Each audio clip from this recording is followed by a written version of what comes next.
ಅಯೋಧ್ಯೆ ರಾಮ ಮಂದಿರದ ದೇಣಿಗೆ ಹಣ ದುರ್ಬಳಕೆ ಆರೋಪದ ವಿವಾದದ ನಡುವೆ ಬಿಜೆಪಿ ಎಚ್ಚರಿಕೆ ಹೆಜ್ಜೆ ಇಟ್ಟಿದೆ.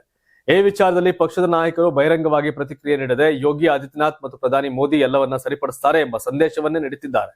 ಈ ವಿವಾದವು ರಾಮ ಮಂದಿರ ಟ್ರಸ್ಟ್ಗೆ ಸಂಬಂಧಿಸಿದ ವಿಷಯ ಅಂತ ಹೇಳುತ್ತಿರುವ ಬಿಜೆಪಿ ನಾಯಕರು ಟ್ರಸ್ಟ್ನಲ್ಲಿ ಬಿಜೆಪಿಯ ಯಾವುದೇ ಪ್ರತಿನಿಧಿ ಇಲ್ಲ ಅಂತ ಸ್ಪಷ್ಟಪಡಿಸಿದ್ದಾರೆ. ಆದರೆ ಉತ್ತರ ಪ್ರದೇಶ ಮುಖ್ಯಮಂತ್ರಿ ಯೋಗಿ ಆದಿತ್ಯನಾಥ್ ಈಗಾಗಲೇ ಕ್ರಮ ಕೈಗೊಳ್ಳುವುದಾಗಿ ಹೇಳಿದ್ದಾರೆ. ತಪ್ಪಿತಸ್ಥರ ವಿರುದ್ಧ ಕಠಿಣ ಕ್ರಮವಾಗಲಿದೆ ಮತ್ತು ಸಂಪೂರ್ಣ ವ್ಯವಸ್ಥೆಯನ್ನ ಸರಿಪಡಿಸಲಾಗುವುದು ಎಂಬ ವಿಶ್ವಾಸವನ್ನ ಬಿಜೆಪಿ ಕಾರ್ಯಕರ್ತರು ವ್ಯಕ್ತಪಡಿಸುತ್ತಿದ್ದಾರೆ. ಈ ನಡುವೆ ಪ್ರಕರಣದ ತನಿಖೆಗೆ ಉತ್ತರ ಪ್ರದೇಶ ಸರ್ಕಾರ ವಿಶೇಷ ತನಿಖಾ ತಂಡ ರಚಿಸಿದ್ದು ಕೆಲವರನ್ನ ಬಂಧಿಸಲಾಗಿದೆ. ಆದರೆ ಸಮಾಜವಾದಿ ಪಕ್ಷ ಸೇರಿದಂತೆ ಪ್ರತಿಪಕ್ಷಗಳು ಈ ಪ್ರಕರಣವನ್ನ ಬಿಜೆಪಿ ವಿರುದ್ಧ ರಾಜಕೀಯ ಅಸ್ತ್ರವಾಗಿ ಬಳಸುತ್ತಿವೆ ಎಂಬ ಹೇಳಿಕೆಗಳು ಕೇಳಿ ಬರ್ತಿವೆ.